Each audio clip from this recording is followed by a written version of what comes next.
All right, let's go back to social media and see if we can squeeze in another math question. Okay, so this math question is, find an equation of the line containing -4, 5 that is also perpendicular to the line 5x minus 3y equals 4. Okay, could you give me perpendicular to the line? Tell me one more time that one.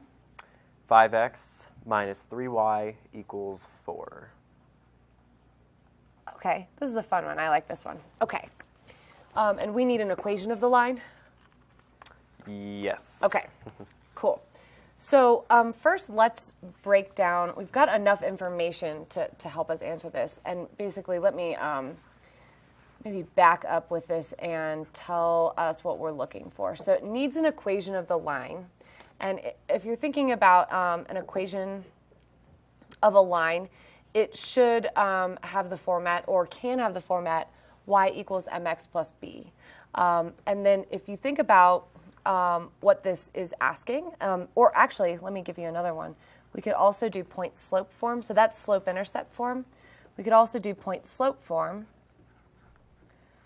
And that would look like this. So those are two forms that our equation for a line could look like. The way that we would choose which one we're going to do is based on what information we have. So the first one is called it's called slope-intercept form, and this kind of makes a lot of sense, but if we're doing slope-intercept form, the information we would need to write an equation in slope-intercept form is the slope and the intercept.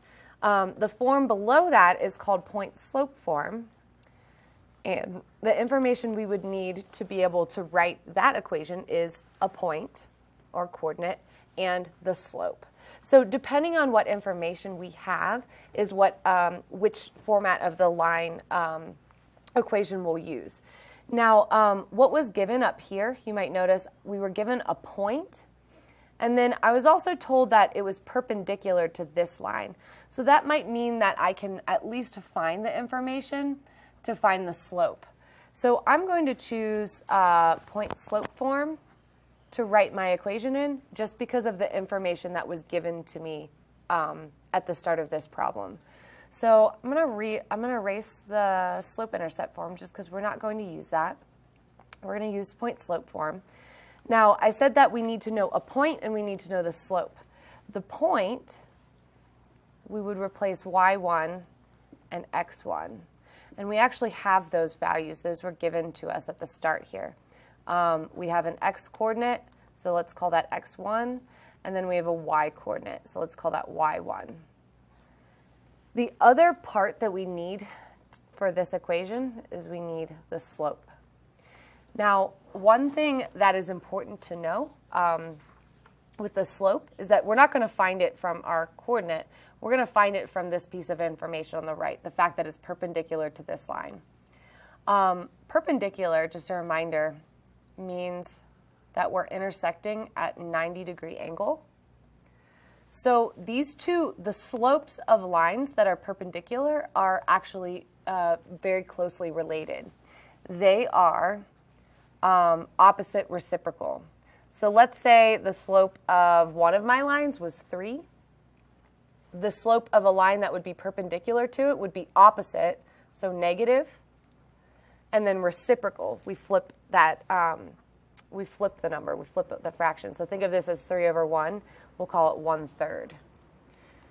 So knowing that information, we're going to need to find the slope of the line up here first. And to do that, if we get it into slope-intercept form, this form, we can see what the slope is. It's always the number in front of x. So to get it in this form, one of the things that we would do is we would isolate y, get y by itself. So I'm going to move some of my coefficients, some of my terms around. I'm going to subtract 5x from both sides. That gives me negative 3y on the left, and on the right I have negative 5x plus 4. And then dividing both sides by negative 3. Then I can get my y by itself.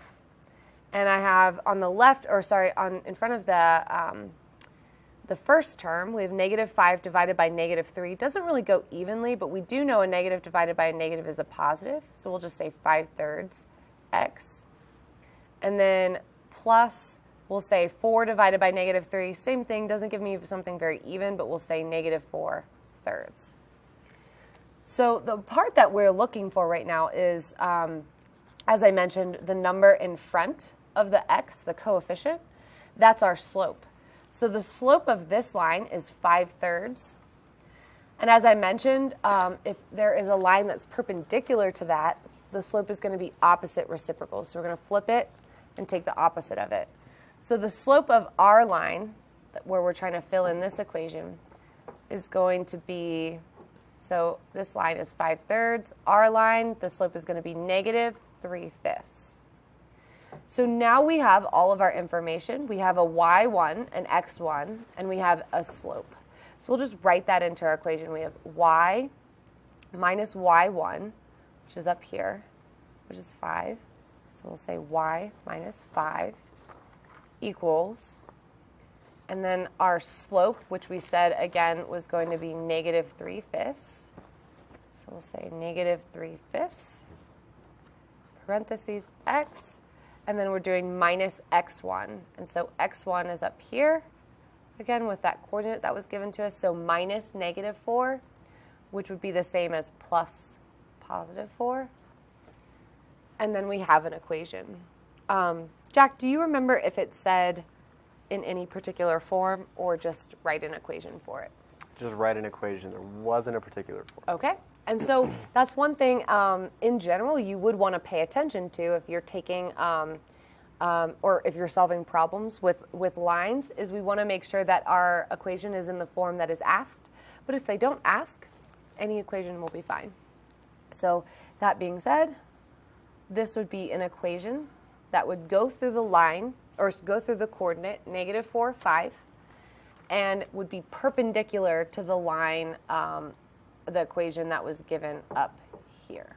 So run 90 degrees. A lot of it is of working with linear equations is choosing the form and then finding the missing pieces. Sometimes you have to problem solve, sometimes they're given to you, but choose the form you want it in and then find those missing pieces. So hopefully that helps. Yeah, I always think it's important to emphasize, like, those forms all have the same meaning in the end, right? It's all describing the same relationship, but the reason why slope-intercept form is called slope-intercept form is because you can really quickly identify the slope and the intercept. And same with point-slope form. Right. You can see a point and a slope. And the slope, right. Yeah.